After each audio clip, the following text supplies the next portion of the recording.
The birds have got very quiet. Okay. We're recording. Oh. Okay, so we reached. You were in. Well, I should have. Can we go back into the time when, just before the war, when my parents were still in India, because there were, her family, my mother's family, sort of was a big part. Well, because they were there, like Uncle Arthur, you see, one of the ones who lived with his sister until he married, and they were very good. And I remember his wife used to take me to the theater during the summer, the winter holiday, the Christmas holiday. So where was this? Every year. In in Bognor. No, neither. This was when I was in Leytonstone. You see, Yeah. I knew them for that. So there was that, and there was also an Uncle Charlie. He was the oldest, because my mother was one of 8. You see, there were 8 children, and they all stayed more or less around that area. And Charlie used to come to see his mother every week. And whenever he came, he always gave me sixpence. Oh, right. Your grandmother lived next door. No, my grandmother and grandmother and grandfather lived with Aunt Nell.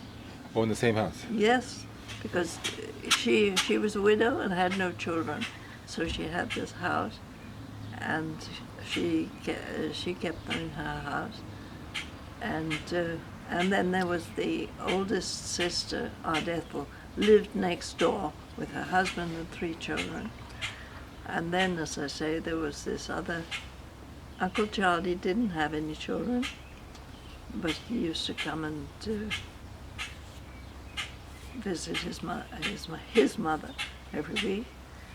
And then another one, the only one I think that went outside London was the youngest girl, Grace, and she lived up in Cheshire. She had a husband who worked for one of the silk mills or something. That area had a lot of mills. I can't remember why, there was a reason.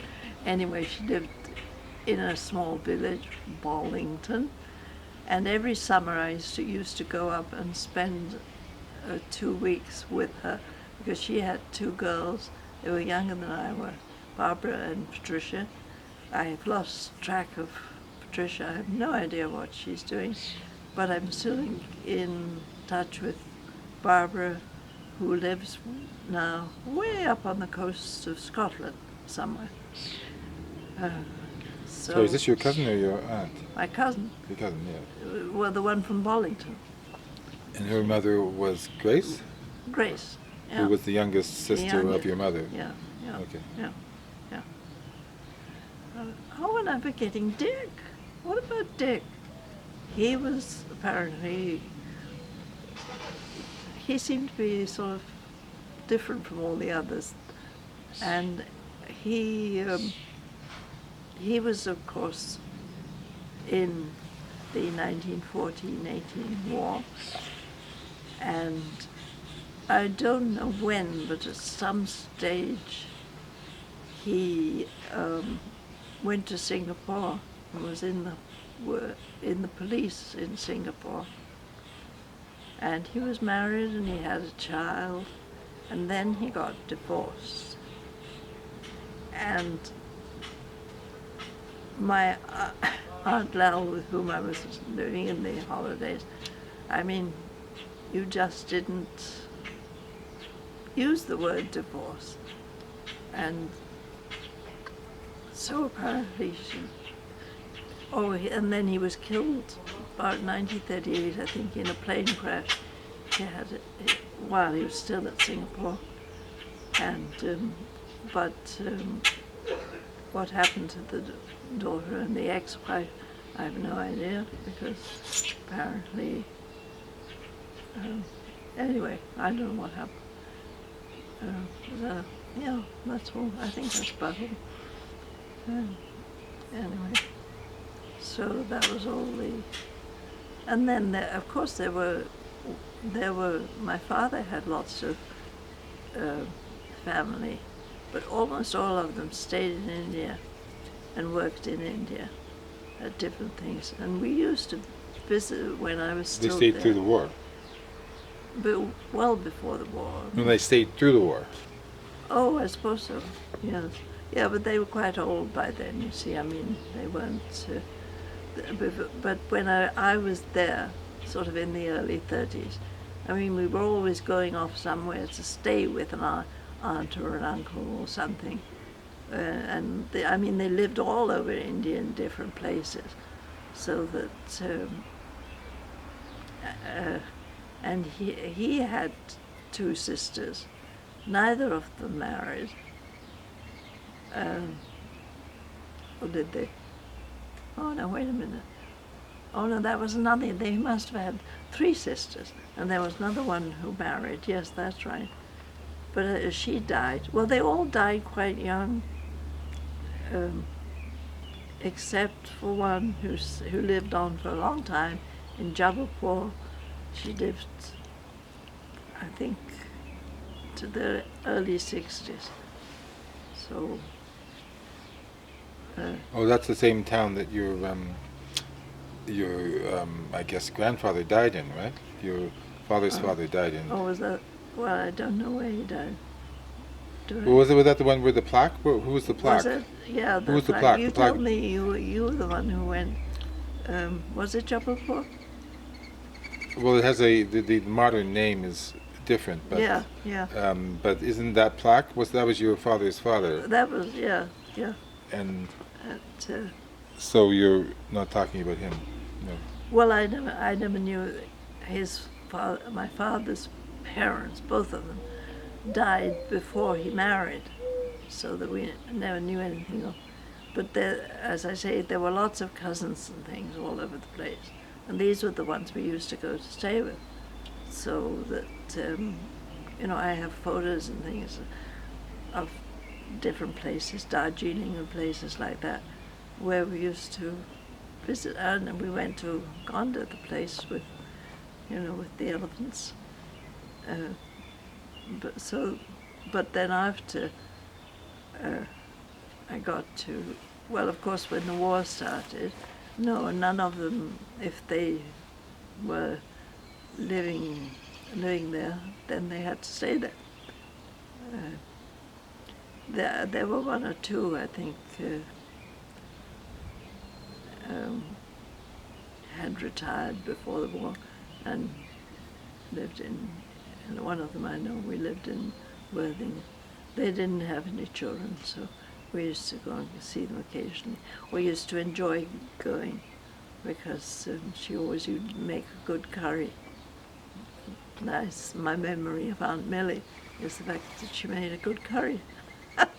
Sorry, where was this? That was in. Where they lived in Worthing, which is another, just Exactly. like Bognor, on the coast. Oh yeah, it has a famous, I think, And- Anglo-Saxon church. And all those, Bognor itself, of course, changed completely in the time. I didn't go back till 66, and it had changed for the simple reason that in the beginning, when I knew it, it was all these little hotels all the way along the front, and that was its money, because it had a beautiful beach and all that kind of thing. And then, of course, at that period, 60s, they had all these very cheap flights to Spain. So everybody went to Spain where you know that it wouldn't rain. Oh, as early as the 60s? Or, Oh, yeah. I thought like the 747 came along in the 1970s. No, it had started, I mean, because I can remember, somebody that I knew never been out of the country ever, and all of a sudden she writes and says, oh, they were going to Spain for 2 weeks or something, And then Evelyn told me all about it. And then as I went back, I mean, you saw that all these buildings along the front, they were just empty. And They shut down as hotels. yes, oh yes. Well, the big thing like that, I think they were there. Nobody had bought them, they weren't in use. And the place just changed in its whole atmosphere. Whereas it had been in my time reasonably sort of business-like, or whatever you care to call it, if you can call the seaside town that. Oh yeah, and of course the thing was that where it gets at Bognor Regis, because the King George the